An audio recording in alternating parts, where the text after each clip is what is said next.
Hi welcome to 700 institute. This is Anil sir. ఈరోజు మ్యాథ్స్కి సంబంధించి ఒక క్వశ్చన్ చూద్దాం.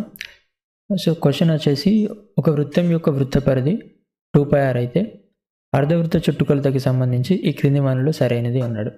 అంటే if circumference of a circle is 2πr, then which of the following is correct with respect to the perimeter of a semi circle. If you look at the given options, A πr, B 2πr, C 36/7 into r, D πr plus r.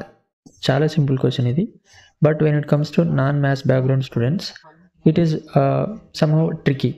మనందరికీ తెలుసు, ఒక వృత్తం యొక్క వృత్త పరిధి ఎంత 2πr, అక్కడ వాడే ఇచ్చిండు. వృత్త పరిధి అన్న వృత్తం యొక్క చుట్టుకొలత అన్న రెండు కూడా ఒకటే. సో ఒక వృత్తం యొక్క చుట్టుకొలత 2πr అయినప్పుడు అర్ధవృత్తం యొక్క చుట్టుకొలత ఎంత అవుతుంది, /2 చేసి క్యాన్సిల్ చేసి πr అన్నాం అనుకో, ఇది బ్లండర్ అవుతుంది, మిస్టేక్. ఎందుకంటే అర్ధవృత్తం మనం చూసుకున్నట్లయితే అర్ధవృత్తం ఇలా ఉంటుంది.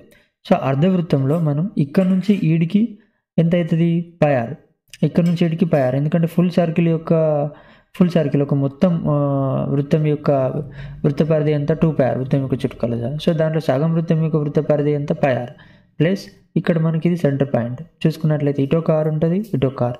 సో దట్ మీన్స్ రెండు వ్యాసార్థాలు మనం ఇక్కడ యాడ్ చేసుకోవాలి, 2r. అంటే ఆప్షన్స్లో ఇది ఉన్న రైటే. ఇంకొంచెం దీన్ని మనం సింప్లిఫై చేసినాం అనుకో, and that means r common తీయాలి మనం, π+2 అవుతుంది. సో ఇది ఉన్నా కూడా రైట్ ఆన్సర్.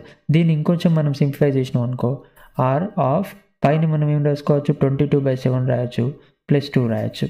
అంటే దీని వాల్యూ ఏమవుతుంది, దీన్ని మనం సో 7 2s 14 + 22 ఎంత అవుతుంది, 36/7 ఇంటూ r. అంటే ఇది ఉన్నా కూడా రైట్. అంటే ఆప్షన్స్లో మనం ఇప్పుడు చూసుకున్నట్లయితే ఆప్షన్స్లో ఇది ఉన్న రైటే, ఇది ఉన్న రైటే, ఇది ఉన్న రైటే. సో జాగ్రత్తగా మనం ఒకసారి ఆప్షన్స్ చూసుకున్నట్లయితే πr అనేది ఏమవుతుంది, సో πr అనేది అర్ధవృత్తం యొక్క చుట్టుకొలత అవుతుంది అంటే రాంగ్, మనం ఆల్రెడీ చూసినాం ఇది.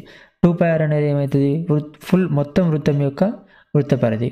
సో ఆప్షన్ సి చూడండి ఒకసారి, 36/7 r మనకు ఆల్రెడీ వచ్చేసింది ఇది. సో కాబట్టి option C is the right answer. Option D చూడండి, πr + r ఇచ్చిండు. πr + r అనేది రాంగ్, ఎందుకంటే ఇంకో r ఇవ్వాలి, πr + 2r ఇవ్వాలి, కాబట్టి ఇది కూడా రాంగ్. సో దయచేసి గమనించండి. If you like my content, please like, share and subscribe to my channel, and don't forget to click the bell icon.